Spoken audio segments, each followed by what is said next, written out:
Evet gençler, bir sonraki YouTube'da neler yapalım? Şair, kampçı, ne yapalım arkadaşlar? Bugün aşktan konuşalım. Bugün sanattan, sanatın insanın ruhuna verdiği hazdan konuşalım. Şiir elbet YouTube'da kazanacak arkadaşlar. Ağlasam sesimi duyar mısın? Mısralarımda duyuyorum, anlatamıyorum.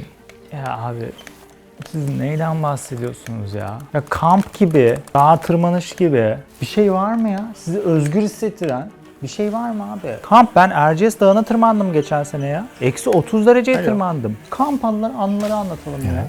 Oradaki adrenalin, oradaki dağa çıktığın zaman yaşayacağın bir duygu var böyle, bir duygu var. Şuna bak, şu ayakkabı 2 kilo bu ayakkabı ya. Ne kaba işler. Bence. Ne kaba işler. Şiir varken kesin bu tür şeyler mi yapacağız? Ve bu ses beni Dağa mı rahatsız etti. çıkacağız? Şöyle yapalım mı? Şu anda daha iyi. Evet. Merhaba arkadaşlar, kanalıma hoş geldiniz. Bugün size bundan bir sene önce İtalya'ya nasıl gittim, İtalya'da ne çekimi gerçekleştirdim ve İtalya'ya gidişte pasaport kontrolünde Polisler tarafından nasıl sorgulandım bunu anlatacağım. Şimdi bundan tam bir sene önce şöyle bir olay oldu. İşte gene bilgisayar başında çalışıyorum. İşleri bitirmeye çalışırken gece yaklaşık 11:40 gibi bana bir mesaj geldi. Mesajda şöyle bir şey yazıyordu. İşte Mo, ne haber, nasılsın? Dedim ki iyiyim abi, sen nasılsın? Dedi ki sana bir şey söyleyeceğim dedi. Sana 2 sorum var dedi. Öncelikle dedi işte salı, çarşamba günleri veya çarşamba, perşembe müsait misin? Ve dedi Schengen vizen var mı? Ben dedim ki var ve salı, çarşamba, perşembe müsaitim. Okey dedi. O zaman dedi biletlerini alıyorum dedi. İtalya'ya geliyorsun ve İtalya'da çekim yapıyorsun dedi. Ben dedim ki nasıl? Ciddi misin? Ertesi gün sabah 9'da bana biletler geldi. Sonrasından bütün ekipmanlarımı topladım ve en minimal olabilecek ve o çekimde bana ihtiyacım olabilecek bütün ekipmanları ben böyle üzerinden 10 tane 20 tane geçe hesapladım. 2 çanta, ben full ekipmanla gittim oraya. İstanbul Havalimanı'na gittim. Havalimanından sonra işte pasaport kontrolü oldu. Her şey oldu. Ben uçağa bindim. İtalya'ya indim. İtalya'da pasaport kontrolüne geldiğim zaman pasaport kontrolü yapan beyefendi benim yüzüme bakıp ki sen buraya niye geldin dedi. Ben dedim ki hani iş için geldim buraya. Şöyle bakıyor, tamam, bana baktı. Pasaporttaki yazan paraya baktı. Sonra dedi ki sen dedi toplamda 2 günlük ziyaret için niye bu kadar yüksek uçak bileti masrafı yaptın? Yani orada anladığım kadarıyla bana şöyle bir şey diyor. Yani sen dolandırıcı mısın? Hani sen nesin ki? Niye sadece 2 günlüğüne İtalya'ya geliyorsun ve 2 gün sonra İtalya'dan dönüyorsun ve neredeyse normalde verilebilecek ücret katını verdi. Sonra beni bir köşeye çektiler. Dediler ki sen lütfen burada bir durur musun? Sonra diğer arkadaşı almaya başladılar. Sonra ben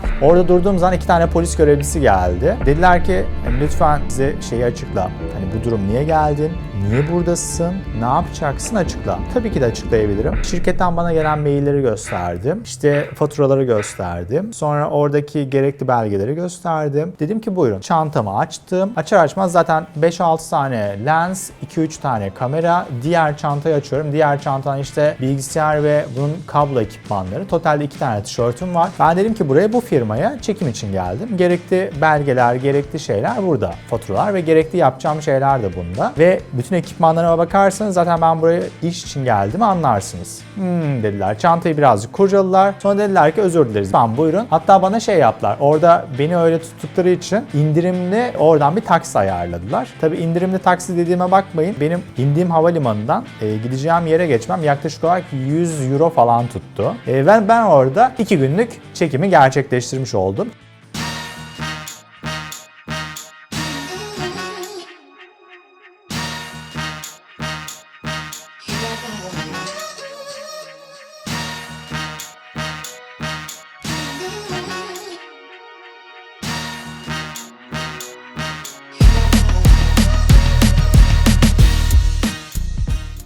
Madem konumuz İtalya, şu anda İtalya pizzasından bahsedeceğiz. Bu Nurcan'ın özel tarifi, hatta Nurcan'ın ailesinin özel tarifi. Sanırım nesilden nesile geçmiş bir gizli tarif ama ben bunu ifşa alıyorum şu anda. O yüzden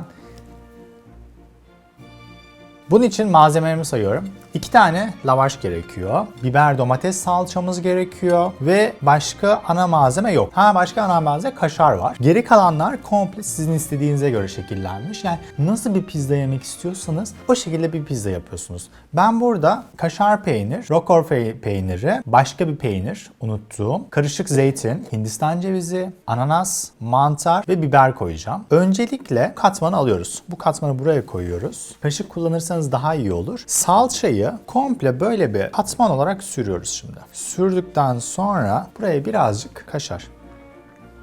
Kapattık bunu. Buraya çok ince bir tabaka, çok ince bir tabaka şeklinde buraya böyle sürüyorum. Bu arada diğer videom bayağı bir insandan da güzel yorum aldım. O yüzden teşekkür ederim. Sizde bu arada böyle bir özel aile sırrınız varsa videonun altına yorum yapabilirsiniz. Ben de onu, hatta videonun altına yorum yapmayın. Bana özelden atın. Ben onu ondan sonra ifşa edip video çekeyim. Mantarları her ne kadar çok sevsem de bu tarifte çok görmek istemiyorum. O yüzden mantarları kesip şöyle bir altına diziyorum. Ya Milano'da benim çok fazla dolaşma fırsatım olmadı. Gittim, çekimi yaptım. Zaten 2 günlük kalmıştım orada.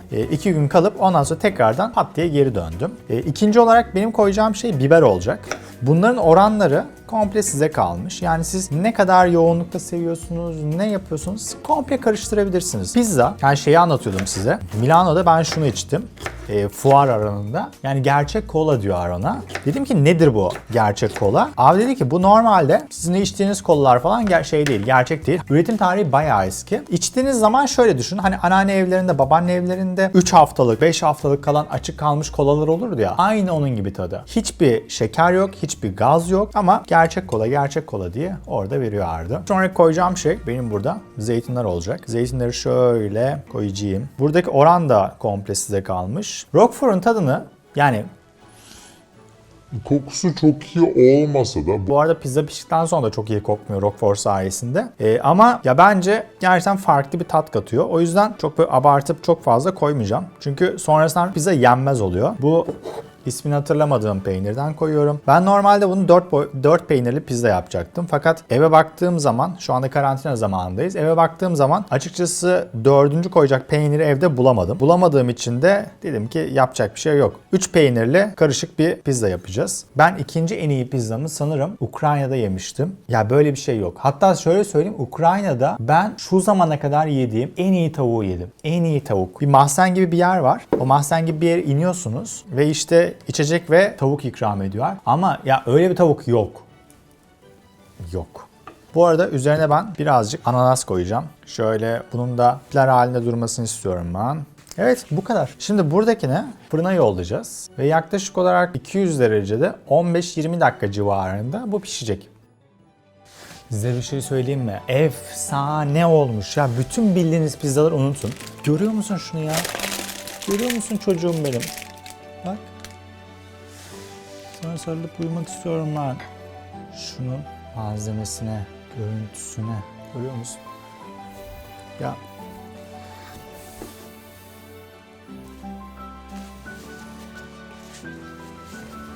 Ah. Senin kadar güzel bir şey yemedim. Siz de evde istediğiniz tarifleri deneyebilirsiniz. İstediğiniz şekilde pizza yapabilirsiniz. Bu pizzaları lütfen benimle paylaşın. Kanalıma ücretsiz abone olabilirsiniz hemen aşağıdan. Çana tıklayın ki bu tarzda konsept videolar gelsinler. Sizden ricam şu. Siz de yapmış olduğunuz yemeği yaptığınız zaman neler eklediğinizi aşağıya yazabilirsiniz. Kendinize dikkat edin. Görüşürüz. Evlen benimle. Sonra diyorum. Mükemmel.